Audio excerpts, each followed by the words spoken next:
El Señor les bendiga, amados hermanos. Le damos gracias a Dios porque podemos.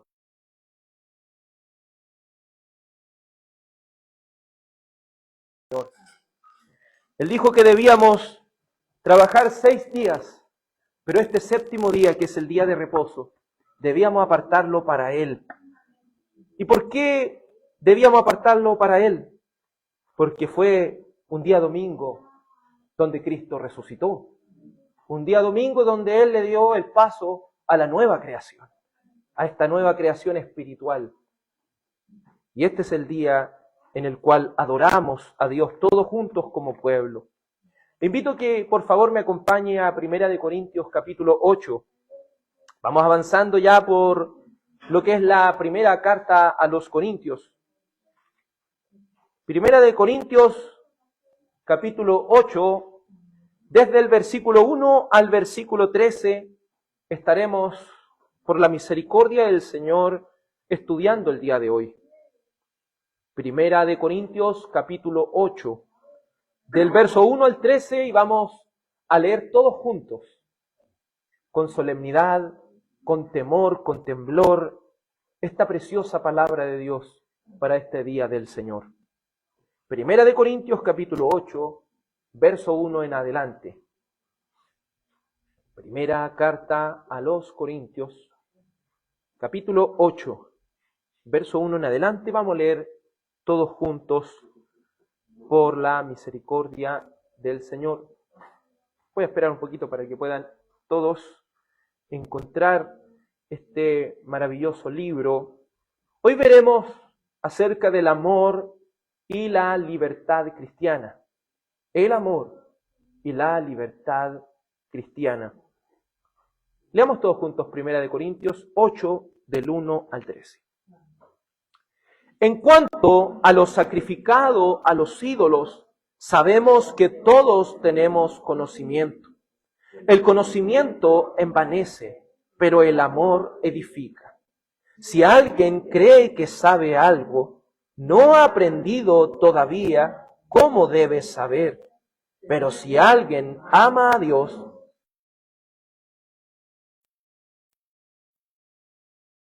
cuanto a comer de lo sacrificado a los ídolos, sabemos que un ídolo no es nada en el mundo y que no hay sino un solo Dios. Porque aunque haya algunos llamados dioses, ya sea en el cielo o en la tierra, como por cierto hay muchos dioses y muchos señores, pero para nosotros hay un solo Dios, el Padre, de quien proceden todas las cosas, y nosotros somos para Él, y un solo Señor, Jesucristo, por quien son todas las cosas, y por medio de Él existimos nosotros. Sin embargo, no todos tienen este conocimiento. Por algunos, estando acostumbrados al ídolo hasta ahora, comen alimento como si éste fuera sacrificado a un ídolo, y su conciencia, siendo débil, se mancha. Pero la comida no nos recomendará a Dios, pues ni somos menos si no comemos, ni somos más si comemos. Pero tengan cuidado, no sea que esta libertad de ustedes de alguna manera se convierta en piedra de tropiezo para el débil. Porque si alguien te ve a ti, que tienes conocimiento, sentado a la mesa en un templo de ídolos, ¿no será estimulada su conciencia si él es débil a comer lo sacrificado a los ídolos? Por tu conocimiento se perderá el que es débil, el hermano por quien Cristo murió. Y así, al pecar contra los hermanos y herir su conciencia cuando ésta es débil, pecan contra Cristo. Por tanto, si la comida hace que mi hermano caiga en pecado, no comeré carne jamás, para no hacer pecar a mi hermano. Amén. Oremos a Dios. Padre celestial y amado Señor, Agradecemos que junto a nuestros hermanos hayamos podido apartar este día para ti.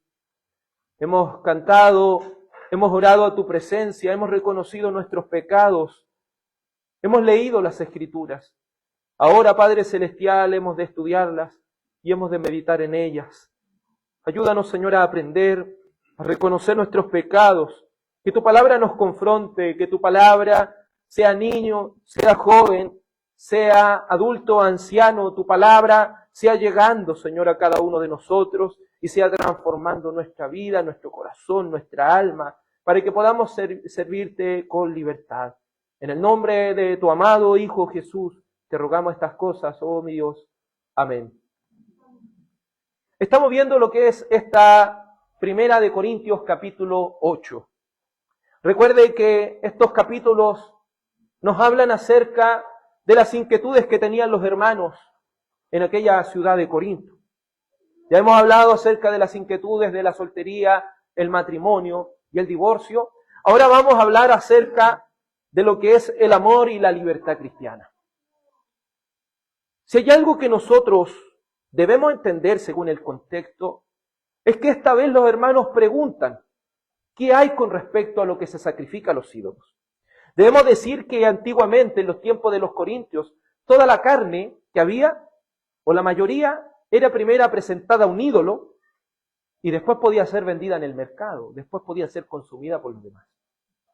Entonces sabemos que en el antiguo pacto, la ley ceremonial, se prohibía comer cualquier cosa que estuviese sacrificada a los ídolos. Por lo cual, ahora, en el nuevo pacto, sabemos que toda la ley ceremonial ha sido cumplida ¿por quién? Por Jesucristo. Fue Jesucristo quien cumplió cada parte de esa ley ceremonial. Pero ahora vivimos bajo la ley, pero bajo la ley de Cristo. Y en esta ley de Cristo, el Señor nos ha dado una libertad cristiana. Sabemos que hay muchos que quieren hacer esclavos a los hombres. Hay algunos que le dicen a las personas cómo han de vestirse, cómo han de decir o hablar o hacer cosas. Pero la palabra del Señor dice que esos son mandamientos de hombres. Hay personas que juzgan si se corta a alguien el pelo, o si se hace una trenza, o si se hace tal o cual cosa. Pero debemos decir que eso es parte de nuestra libertad cristiana. El Señor lo ha permitido porque eso no es para nada pecaminoso. Así acontecía con la iglesia de Corinto. Pero dentro de la iglesia de Corinto habían personas débiles de mente. Y su debilidad hacía que cuando veía a un hermano sentado a la mesa comiendo carnecita ahí, ellos se sentían mal y decían, mira, los hermanos están pecando. Yo creo que muchos conocemos a lo largo de las iglesias hermanos que se ofenden por todo. Hermano, que usted hace algo y le duele tanto en el corazón que dice, no, eso es pecado, eso no se hace, eso, no, usted no debe hacerlo. Pero al final es un mandamiento de hombre. ¿Se fija? Hay personas que prohíben, por ejemplo, ver fútbol. No, usted no puede ver fútbol porque eso es del mundo. ¿Dónde eso lo dice la Biblia? No haga deporte, eso es malo. No, usted no puede escuchar música secular, eso es malo. No puede bailar, eso es malo. Entonces las personas empiezan a prohibir demasiadas cosas, pero no se han puesto a pensar, ¿qué quiere Dios acerca de nosotros? Obviamente lo digo en el rango de lo que es nuestra libertad cristiana. Sabemos que si vamos a escuchar algún tipo de música, esa música no debe contradecir la palabra. Pero no decimos que toda la música en ese sentido es mala, o que todo baile es obsceno. También hay bailes, ¿cierto?, que son tranquilos, que no van más allá. Pero eso queda aparte con respecto a la libertad cristiana. Pero ¿qué es lo triste de esto? Que debemos, siempre que apliquemos esa libertad, debemos considerar que siempre van a haber débiles en la fe. Por lo cual hay otro punto. El que entiende la libertad cristiana, después quiere hincharse y inflamarse y imponer lo que tiene en su mente a otros. Hermanos, nosotros fuera de los mandamientos de Dios no podemos imponerle nada a las personas. Escúcheme bien, fuera de los mandamientos de Dios. Si a usted no le gusta el fútbol, no tiene por qué imponerle a los demás que no vean. ¿Entiende? Eso es cosa suya. Si a usted no le importan otras cosas y quiere imponérselas a los hermanos, eso no es asunto suyo. Eso es asunto de su conciencia. Nuestra confesión nos dice, nuestra confesión de fe, nuestra declaración de fe dice lo siguiente con respecto a la libertad cristiana y la libertad de conciencia. Dice, bajo el Nuevo Testamento, la libertad de los cristianos se ensancha mucho más, porque están libres del yugo de la ley ceremonial que estaba sujeta a la iglesia judía. Hasta ahí la cita. Entonces esto nos hace preguntarnos si estamos libres del yugo de la ley ceremonial. Porque recuerde, el Antiguo Testamento impedía que usted comiera cerdo, por ejemplo. La ley dice, no coma cerdo. Pero hoy en día, que ya ha venido Cristo, esas cosas ya no corren. Podemos comer tranquilamente y con conciencia, ¿cierto?, una carnecita de cerdo. Pero hay algunos que quieren nuevamente resucitar esas cosas y decirle, hermano, la Biblia dice que no coma cerdo, por ejemplo. Que no coma este tipo de animales que están prohibidos por la ley. Pero sabemos, hermanos, que eso tenía que ver con la ley ceremonial. Entonces, nuestra pregunta es, ¿cómo debemos aplicar esta libertad? Siguiente pregunta, ¿cómo debemos actuar en asuntos de la vida práctica con respecto a las cosas que la Biblia no prohíbe explícitamente? Sabemos que el apóstol Pablo, inspirado por el Espíritu Santo, no responderá cómo se ha de aplicar esta libertad de conciencia, pero con un estándar muy perfecto, y ese estándar perfecto es el amor. Creemos que el corazón de Primera de Corintios es que debemos servir a Dios y debemos también servir a nuestros hermanos en amor. El amor es lo más importante dentro de lo que es incluso nuestra libertad. ¿Cómo se desarrolla la libertad cristiana bajo la guía y la dirección del amor? Vamos a ver a través de las Escrituras. Mire lo que dice Primera de Corintios 8:1. Primera de Corintios 8:1 dice, en cuanto a los sacrificados a los ídolos, sabemos que todos tenemos conocimiento. Sabemos que si hay algo que tiene que tener el pueblo de Dios, ¿qué es lo que es? Conocimiento. El libro de Oseas, capítulo 4, verso 6, dice, mi pueblo perece. Mi pueblo fue destruido porque le faltó conocimiento. Entonces es necesario que todos como pueblo de Dios tengamos conocimiento de cómo deber o cómo desenvolvernos en nuestra vida cristiana. Pero debemos tener cuidado, porque el conocimiento que debemos tener siempre debe ser guiado y dirigido por el Espíritu Santo. Y si es guiado y dirigido por el Espíritu Santo, va a ser guiado por el amor. Porque a veces nosotros vamos a entender que hay cosas de libertad cristiana, pero debemos también considerar a los débiles en la fe. Es muy peligroso el conocimiento sin la sabiduría. Yo creo que muchos de nosotros, sea en un trabajo, donde sea, conocemos a alguien que se la sabe toda, que usted le va a explicar, haga así el trabajo. No, si yo ya sé, dice. ¿Te fijas? O le vamos a decir algo, no, si a mí no me venga a decir, pues si yo ya sé lo que tengo que hacer. Nos hemos topado con personas que entran un día al trabajo y ya saben todo. Eso es orgullo. Eso se llama orgullo. Porque el conocimiento no lo es todo. Si ese conocimiento no tiene sabiduría, hasta el más necio puede decir que sabe algo. Pero ¿sabe lo que va a hacer el necio al final? Va a pecar delante de Dios. Y va a pecar delante de sus prójimos porque al final va a terminar haciendo tonterías. Nosotros tenemos un dicho aquí en Chile y podríamos aplicarlo ahora. Un necio, es decir, un tonto con conocimiento, sería como un mono con navaja. ¿Cierto? Un mono con navaja. Imagínese un monito con una cuchilla. Sería peligrosísimo. Así es una persona necia, una persona que toma las cosas sin cordura y tiene conocimiento. Así que siempre tengamos cuidado. Es muy peligroso enorgullecerse.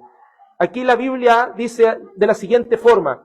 En cuanto a los sacrificados de los ídolos, sabemos que todos tenemos conocimiento. Pero escuche bien, el conocimiento envanece, pero el amor edifica. La palabra envanecerse significa hincharse. ¿Entiende? Enorgullecerse. Muchas veces nosotros hemos conocido a alguien que es bajo de estatura y quiere siempre ser grande y anda, ¿cierto?, con su pecho inflado, Conocemos personas que tienen una manera de caminar particular. De alguna forma quieren mostrar algún tipo de orgullo y eso es lo que pasa con un necio con conocimiento. Un recién convertido con conocimiento. ¿Sabe lo que empieza a hacer?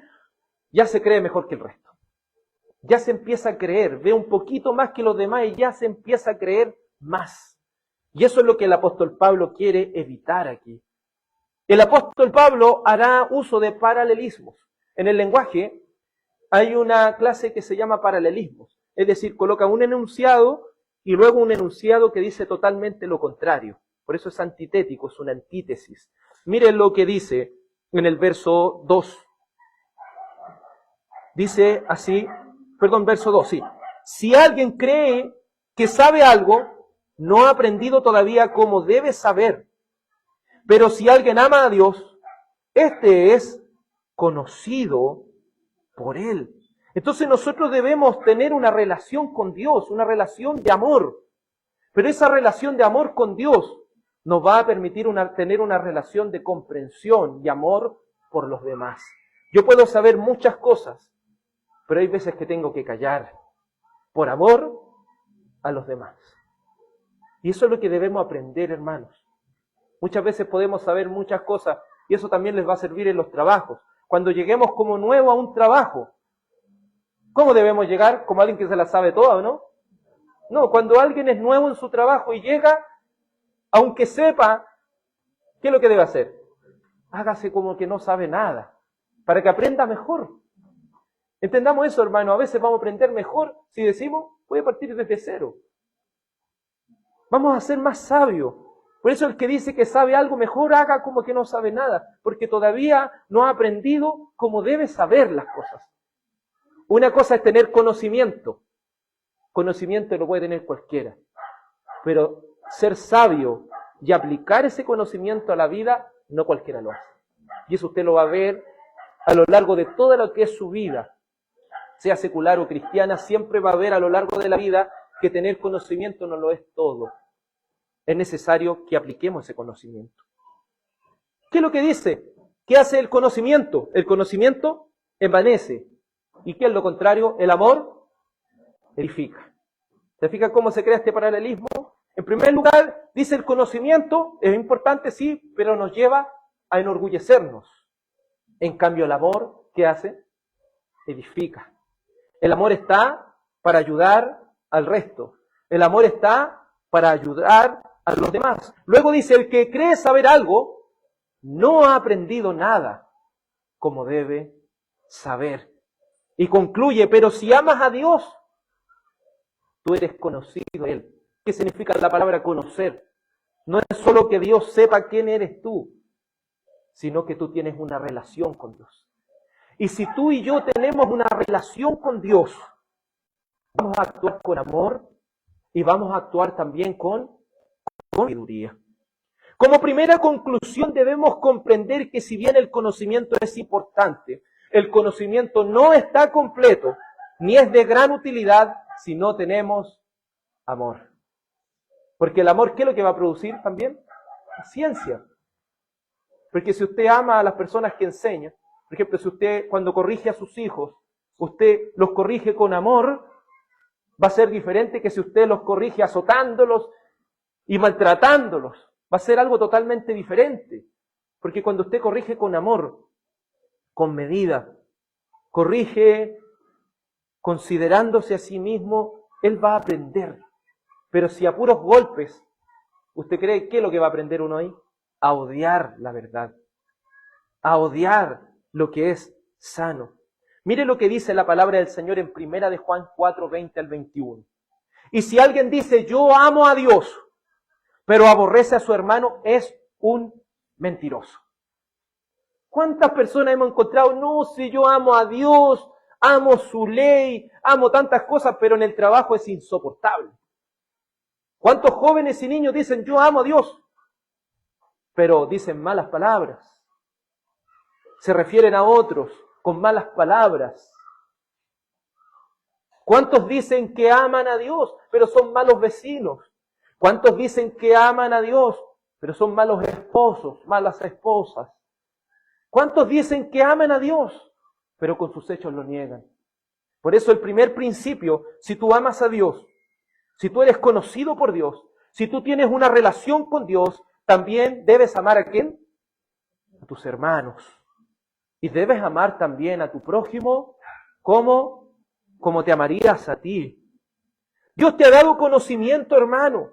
Dios te ha dado libertad para entender muchas cosas, pero la pregunta es, ¿estás utilizando ese conocimiento en amor? ¿Estás utilizando ese conocimiento para mostrar compasión a los que están perdidos? Entendamos, las personas que no tienen a Cristo en su corazón están muertos en sus delitos y pecados. Por más que nosotros le digamos las cosas, no van a comprender.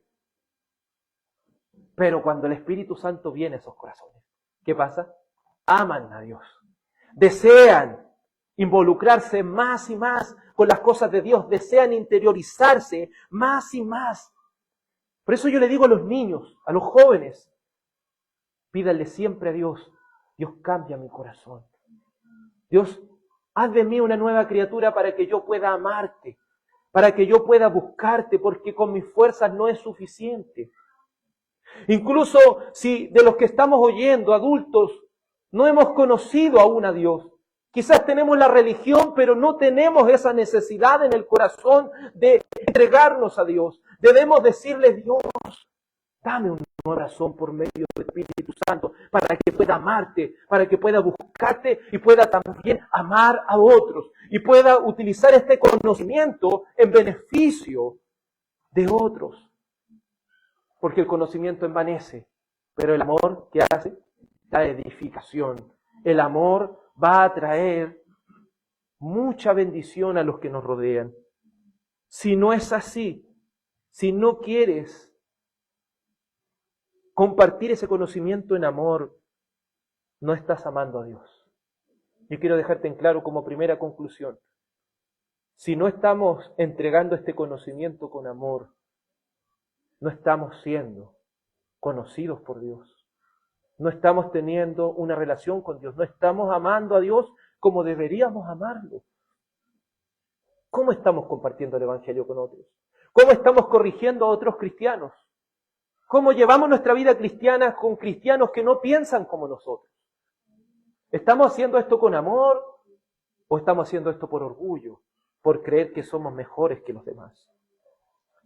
En segundo lugar, desde el verso 4 al verso 6, nos mostrará que por amor y con humildad se debe adquirir este conocimiento. ¿Queremos crecer en conocimiento? Sí.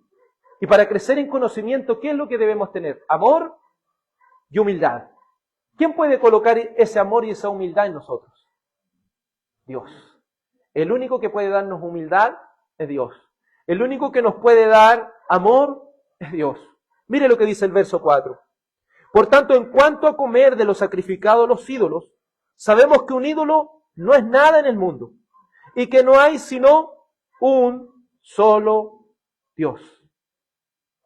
Una de las preguntas de nuestro catecismo, de nuestro discipulado es, ¿cuántos dioses existen? ¿Cuántos dioses existen? Hay un solo Dios, ¿cierto? Cuando hablamos con el hermano Angelito, estábamos estudiando esa parte. ¿Cuántos dioses existen? Un solo Dios. Y este Dios, ¿cuántas personas hay dentro de Dios? 3 personas. ¿Cuáles? El Padre y el Espíritu Santo. Es decir, una esencia. Dios con 3 subsistencias. El Padre, el Hijo y el Espíritu Santo.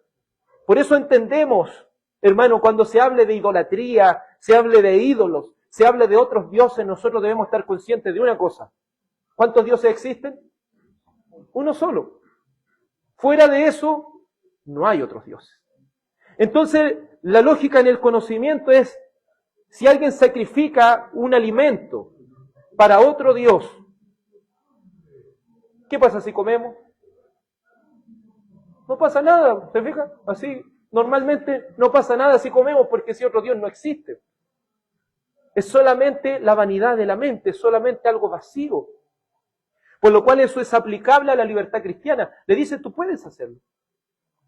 No pasa nada, porque solamente existe un solo Dios. Verso 5. Porque aunque haya algunos llamados dioses, ya sea en el cielo o en la tierra, como por cierto hay muchos dioses y muchos señores, pero para nosotros hay un solo Dios.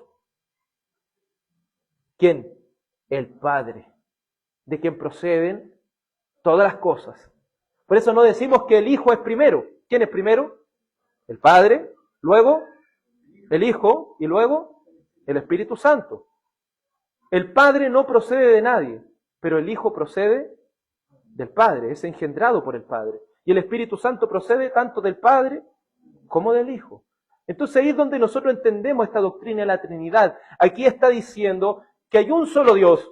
Tanto el Padre como el Hijo son un solo Dios, pero son diferentes personas.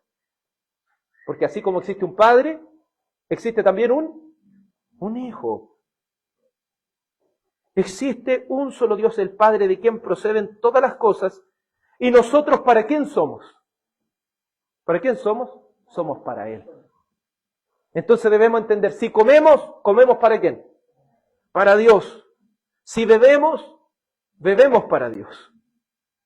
Hay muchos que dicen, no, tomarse un vasito de vino es pecado. No sé si lo han escuchado. Tomarse una cerveza es pecado, dicen algunos. Pero la palabra, ¿qué nos dice? Sea que coman o beban, háganlo todo para la gloria de Dios. ¿Qué quiere decir eso? Lo que yo no debo hacer es emborracharme. Eso es pecado. Pero tomar algo no significa nada más allá. Pero si para una persona en su conciencia eso es pecado, debe hacerlo, ¿no? No debe hacerlo. Y si dentro de la iglesia hay alguien que eso le molesta, ¿qué debiéramos hacer nosotros? Todos los días decirle, oye hermano, hace esto. Torearlo ahí, hermano, si no es pecado. No, ahí ya estaríamos entrando a su conciencia y estaríamos pecando delante de los ojos de Dios. Tenemos un Dios Padre del cual proceden todas las cosas y somos para Él. Y tenemos un Señor. Tenemos un dueño. ¿Y ese dueño quién es? Jesucristo. Por quien son todas las cosas y por medio de Él existimos nosotros. Entonces nosotros ¿para quién vivimos? Para Dios. ¿Para quién existimos? Para Dios. ¿A quién debemos obedecer? Al Señor Jesucristo. Por eso nuestra confesión de fe, nuestra declaración de fe, dice lo siguiente con respecto a esta doctrina y este texto. ¿Quién es el Señor de nuestra conciencia? Jesucristo. Jesucristo es el Señor de nuestra conciencia.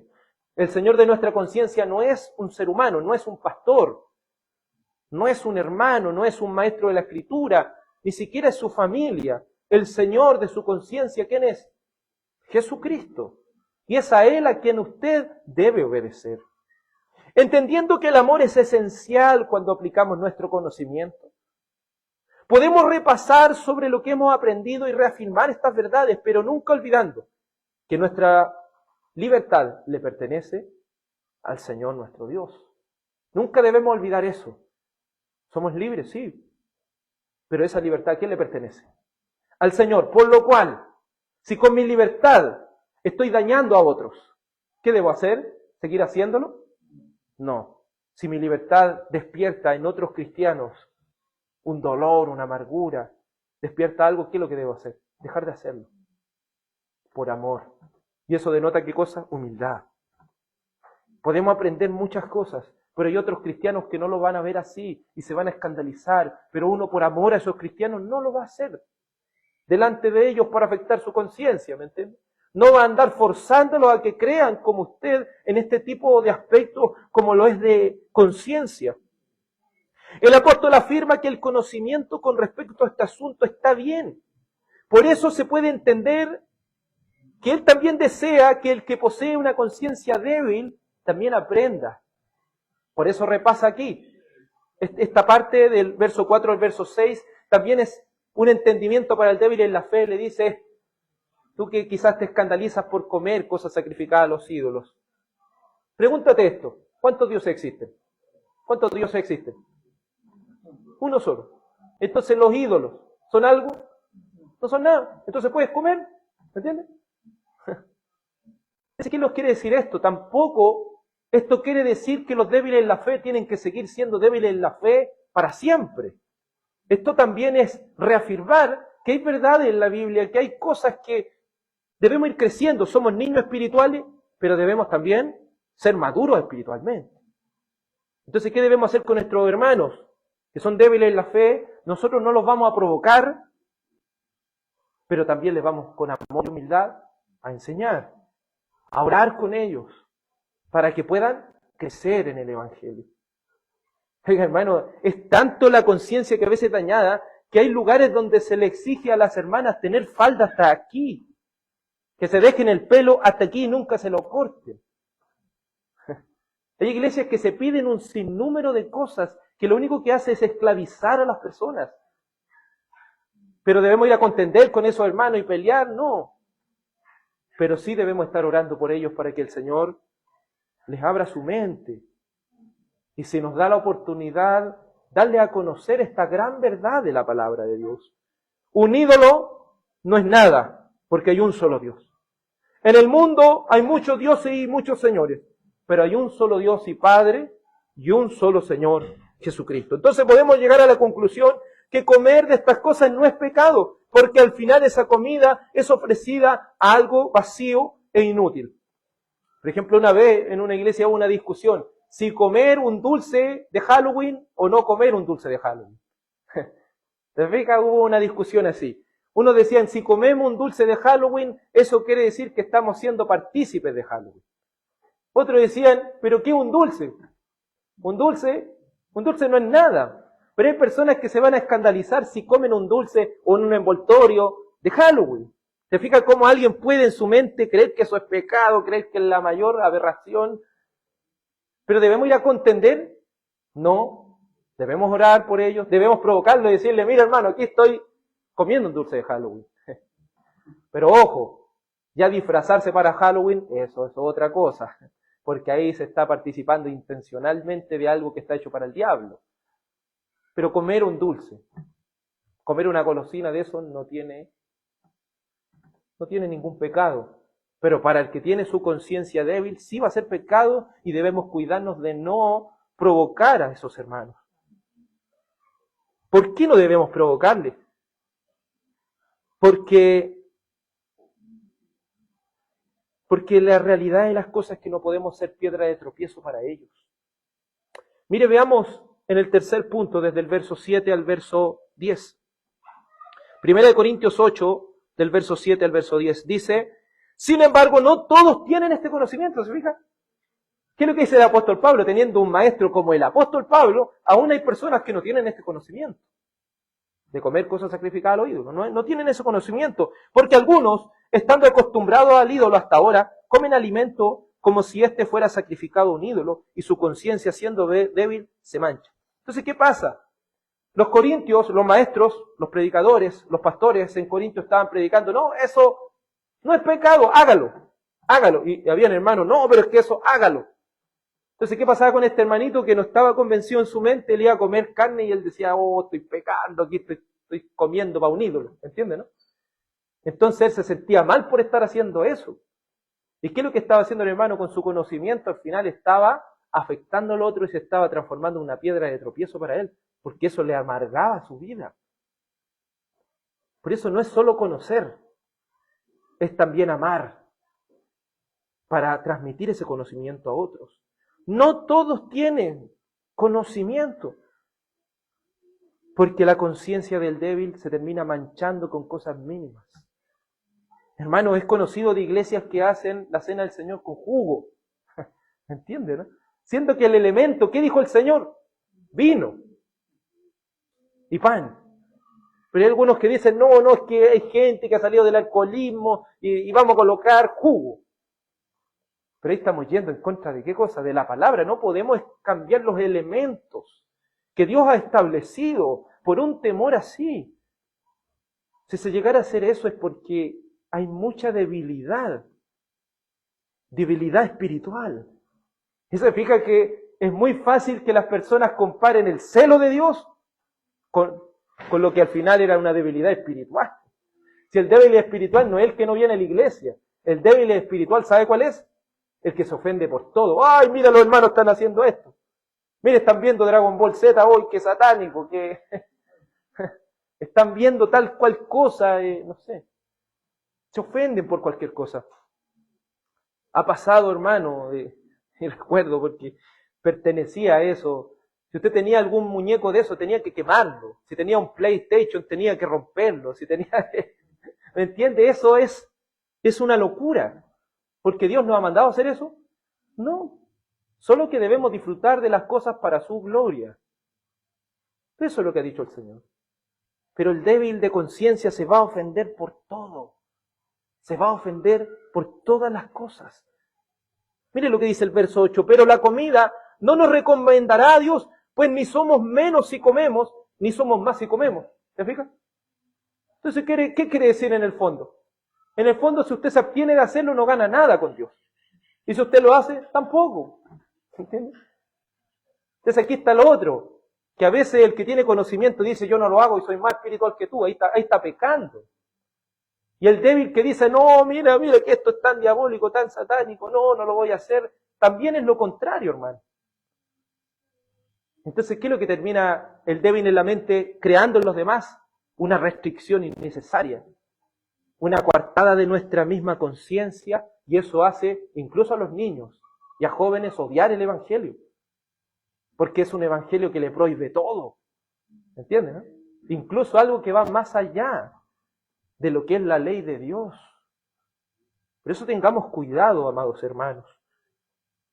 Pero tengan, verso 9, cuidado, no sea que esta libertad de ustedes de alguna manera se convierta en piedra de tropiezo para el débil. Porque si alguien te ve a ti que tienes conocimiento sentado a la mesa del templo de ídolos, no será estimulada su conciencia, si el débil, a comer lo sacrificado a los ídolos. Es que, ¿qué es lo que pasaba, hermano? Ellos ya habían llegado al colmo de la provocación. Estaban haciendo un asadito para un ídolo, por decir una cosa así. Lo invitaban a esta persona con conocimiento y él estaba a la vista todo ahí comiendo. Entonces venía el débil en la fe, lo veía comiendo ahí a un asadito en el templo, los ídolos, y decía, no, ya aquí ya no voy más a la iglesia porque ya todo se fue lejos. No voy más a la iglesia por estas cosas. Entonces lo que estaba pasando también, nosotros con conocimiento no podemos provocar a los demás. No podemos ser provocativos con otros. Debemos ser sabios. Porque lo peor de esto es que nos transformemos en piedra de tropiezo para otros. Tengas conocimiento, pero si tienes conocimiento debemos utilizarlo en amor para no manchar las conciencias débiles de otros. Por eso se les enseña ahora a aquellos que tienen conocimiento que usen su libertad, pero en amor a Dios y por consecuencia a sus hermanos débiles. Porque en estos casos el orgullo, la falta de compasión, la falta de empatía, es decir, colocarse en los zapatos de otro, termina haciendo que nos transformemos en personas que hagan caer a otros. Y es ahí donde debemos tener cuidado, hermano. Es ahí donde nos puede llevar a pecar delante de los ojos de Dios. Por eso, amados hermanos, antes de hacer uso de nuestra libertad, pensemos en nuestros hermanos. Pensemos que no podemos ser piedra de tropiezo para ellos. Pensemos y oremos al Señor que nos dé sabiduría para gobernar esa libertad. Un ejemplo, hay personas que se escandalizan si un cristiano va a un estadio a ver un partido de fútbol. Dicen, oh, mira, y justo, ¿cierto? En la iglesia habían dicho una cosa así, y va enfocando la cámara en la televisión y lo ven ahí. En la iglesia, capaz que lo echen de la iglesia por una cosa así. Y de verdad, hermano, ¿cuándo el Señor ha dicho que es pecado? No es pecado de ninguna forma, pero hay personas que se escandalizan. Pero yo no voy a ir ahí a provocar a otros para que otros se sientan tan mal que dejen la iglesia.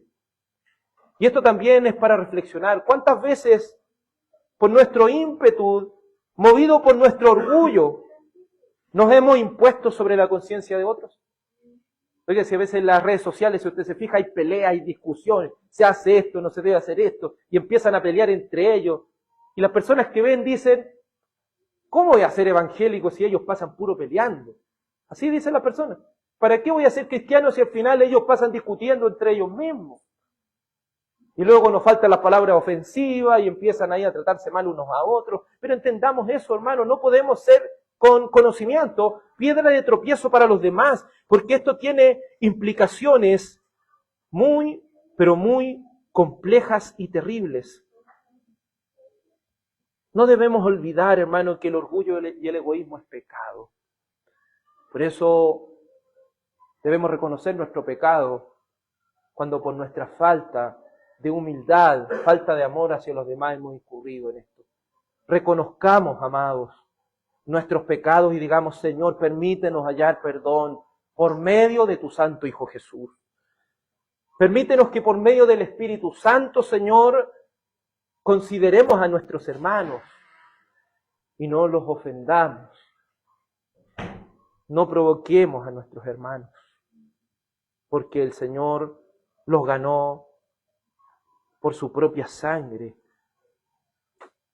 Eso es lo complejo de todo esto. No creamos que por aplicar nuestra libertad somos más que los demás o somos menos que los demás. Preocupémonos que cuando usemos nuestra libertad no ofendamos a los débiles en la fe.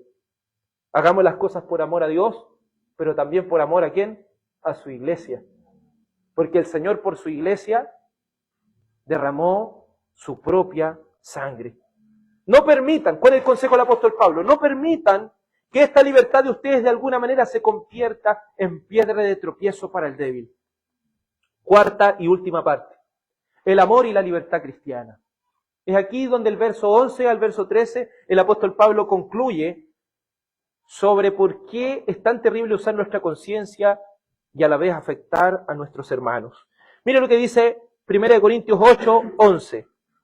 Por tu conocimiento se perderá el que es débil, el hermano por quien Cristo murió.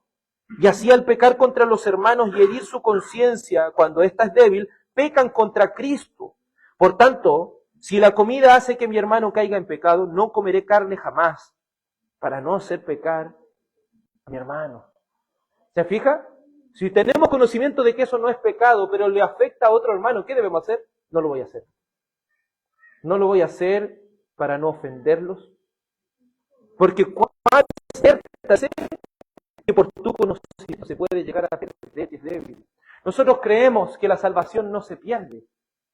Pero esta palabra perderá, si usted la va y la analiza en el griego original, significa destruir. Podemos destruir a alguien. Si bien ese alguien no se va a perder, no se va a ir al mundo y nunca va a regresar, pero sí le vamos a crear un daño.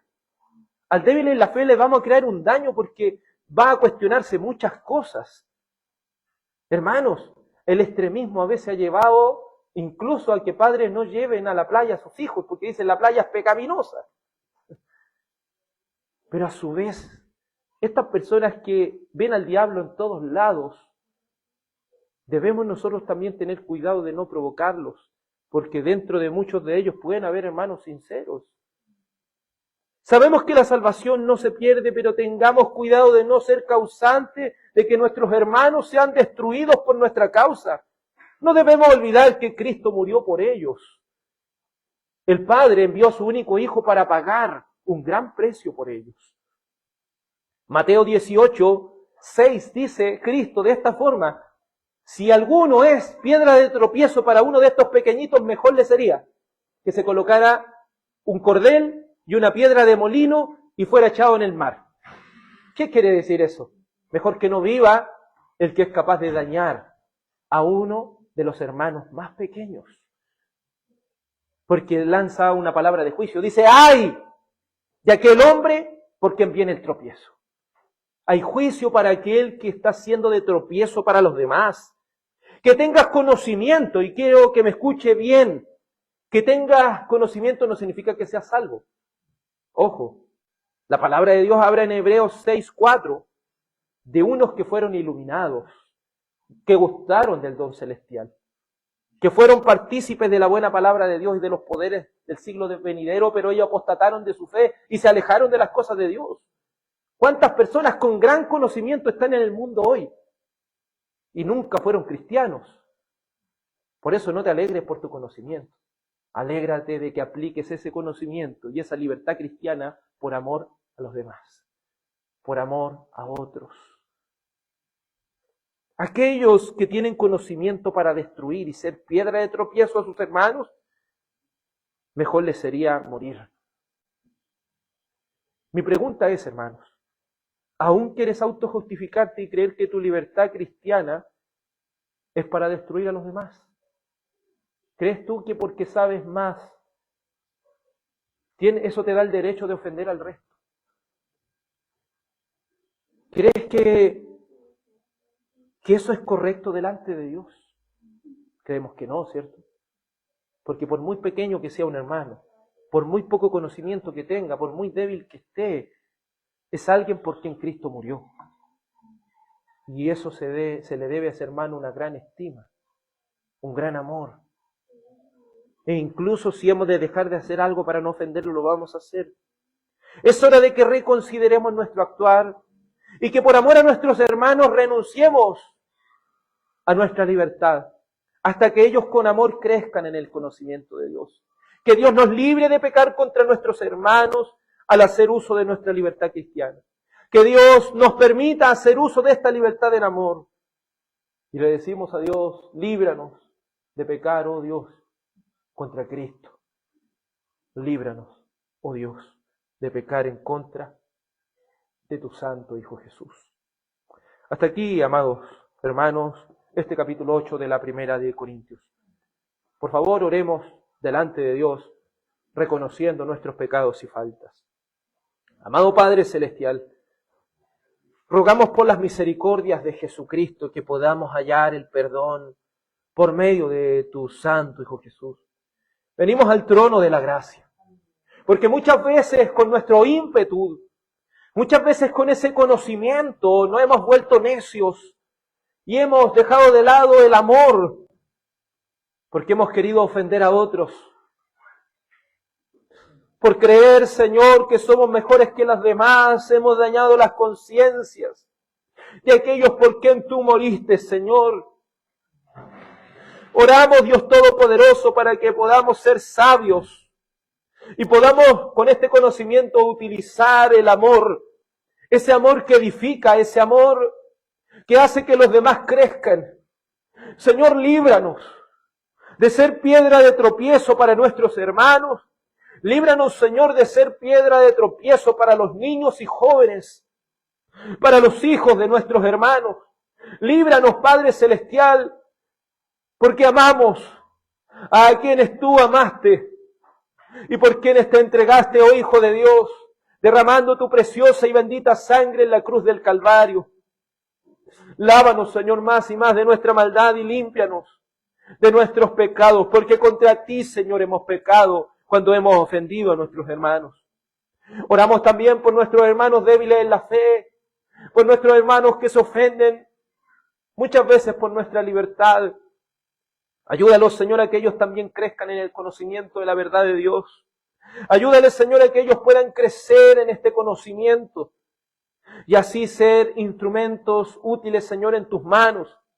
Y así también no hacerle daño a los demás por restringir tanto y por restringir cosas que Dios nunca ha mandado hacer. Ayúdanos, oh Dios, a crecer en sabiduría y en conocimiento, pero sobre todo a crecer en amor por el prójimo, porque el que ama a Dios debe amar a su hermano y debe amar a su prójimo. En el nombre de Jesús, tu Hijo amado, amén y amén. Vamos a cantar al Señor para así ya recibir la bendición. Salmo 39. Salmo 39.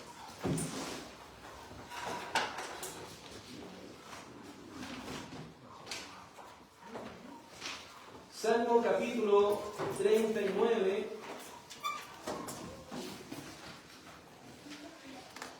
Y tener conocimiento nos hace también tener grandes luchas.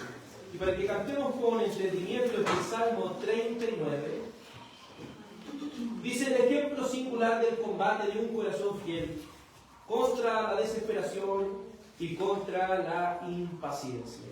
Vamos a cantar este Salmo 39. Dije, a mis caminos atenderé.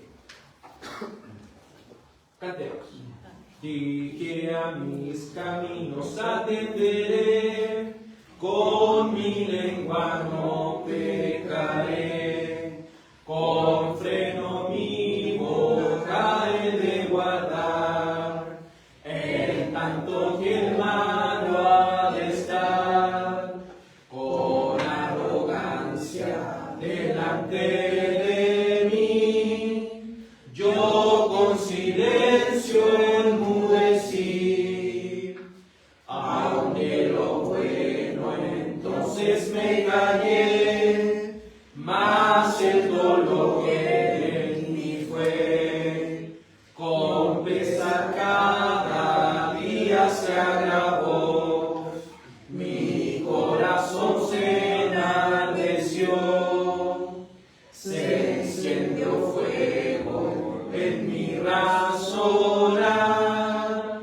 mi lengua llegó a expresar, mi fingió hazme conocer, haz que pueda yo comprender cuál de mis días la medida será, y mi grande fragilidad,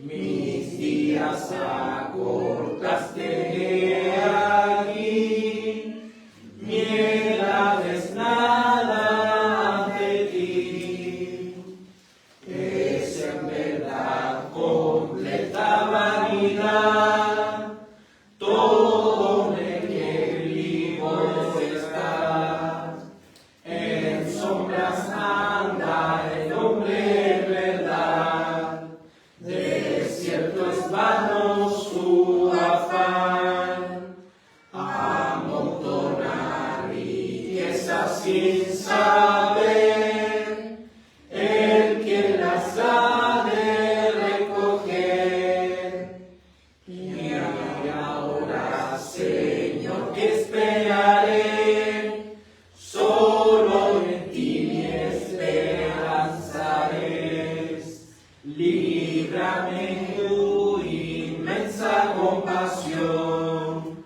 de toda mi gran rebelión, del insensato en burla y deshonor.